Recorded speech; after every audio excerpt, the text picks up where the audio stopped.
किबुत्ज रईम इलाके की वीडियो जारी किया गया है और वीडियो में लड़ते नजर आ रहे आईडीएफ जवानों की पहले ये तस्वीर देखिए।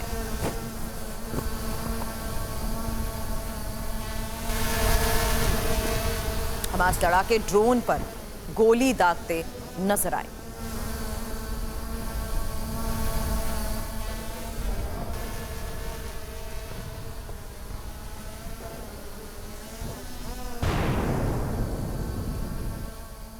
सात अक्टूबर 2023 जिस तरीके से हमले को अंजाम दिया गया, जिन जगहों पर हमलों को अंजाम दिया गया, उसकी ग्राउंड रियलिटी हमने आपको दिखाई। लेकिन अब आईडीएफ की तरफ से 365 दिन यानी 1 साल होने के बाद और तस्वीरें जारी करते हुए यह बताया कि किस तरीके से उसी जगह पर जहां हमास के लड़ाके ड्रोन से नजर बनाए हुए थे, वहीं पर आईडीएफ के जवान पहुंचे और उन्होंने इन्हीं ड्रोन्स को गोलियां दागते हुए उड़ा दिया।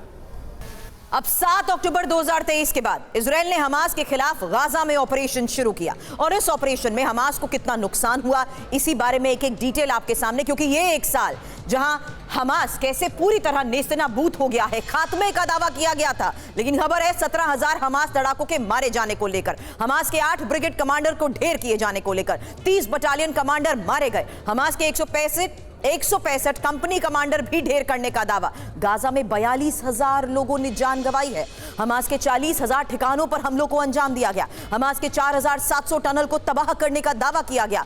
वेस्ट बैंक जॉर्डन में हमास के 5,000 संदिग्ध भी पकड़े गए हैं। तो इस 1 साल में किस तरीके से हमास के खात्मे को लेकर यह ऑपरेशन चलाया गया, आज की हकीकत लगातार बिगड़ते हालात के बाद लेबनान में जिस तरीके से, बेरूत में जिस तरीके से हमलों को अंजाम दिया जा रहा है, वो है हिजबुल्लाह का गढ़। और उसी हिजबुल्लाह के गढ़ से हमारे सहयोगी सुमित चौधरी इस वक्त हमें ज्वाइन कर चुके हैं, क्योंकि इजरायली प्रतिशोध में गाजा और इजराइल जिस तरीके से लेबनान में इस फ्रंट पर हमलों को अंजाम दे रहा है, वो भी खंडर में तब्दील हो चुका है। सुमित, आज की ग्राउंड रियलिटी बताएं।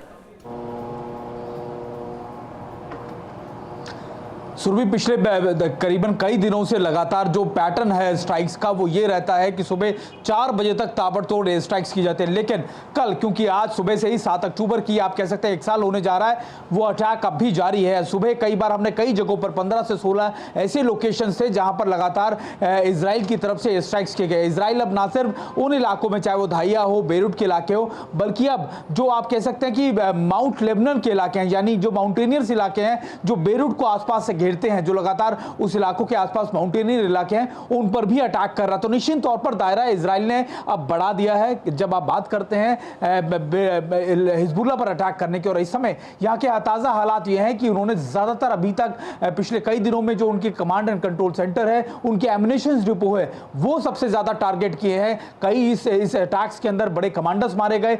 एक दिन पहले जब मैं वहां मौजूद था दाहिया के अंदर, तब बताया गया कि IRGC के एक टॉप कमांडर की मीटिंग चल रही थी देर रात, तब ये अटैक किए गए और उसमें ना सिर्फ IRGC के कमांडर बल्कि हिजबुल्लाह के टॉप कमांडर्स मारे गए। तो निश्चित तौर पर अभी इजराइल की स्ट्रैटेजी बिल्कुल क्लियर है, वो सिर्फ और सिर्फ स्ट्राइक्स कर या फिर आप कह सकते हैं ताबड़तोड़ ड्रोन के अटैक कर दाहिया के अंदर उसी तरीके के अटैक कर रहा है जिस तरीके से उसने गाजा के अंदर किए थे। सवाल मैंने आपसे शुरुआत में भी सुमित किया था कि ये गाजा की 42 किलोमीटर की स्ट्रिप नहीं है जहां हमास के खात्मे के दौरान अपनाई गई स्ट्रैटेजी को लेकर आपने ग्राउंड रियलिटी हमास के गढ़ से भी हमें पहुंच दी है।